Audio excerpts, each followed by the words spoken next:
উরুর চোটে বিশ্বকাপ থেকে ছিটকে গেছেন ব্রাজিলের ফুলব্যাক ওয়েসলি।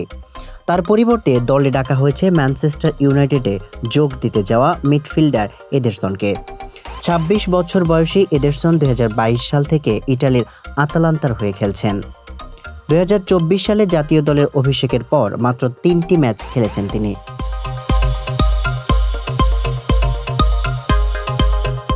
বিশ্বকাপের আগে শেষ প্রস্তুতি ম্যাচে রোববার ভোরে মিশরকে ২-১ গোলে হারিয়েছিল ব্রাজিল।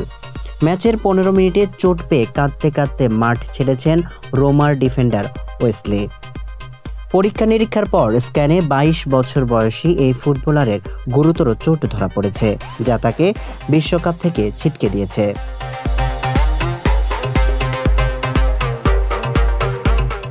ব্রাজিলিয়ান ফুটবল কনফেডারেশন তথা সিবিএফ এর বিবৃতিতে জানিয়েছে, এমআরআই স্ক্যানে ওয়েসলির বাঁ উরুর অ্যাডক্টর পেশিতে চোট ধরা পড়েছে। এই চোটের ঘটনায় সিবিএফ হতাশা প্রকাশ করেছে।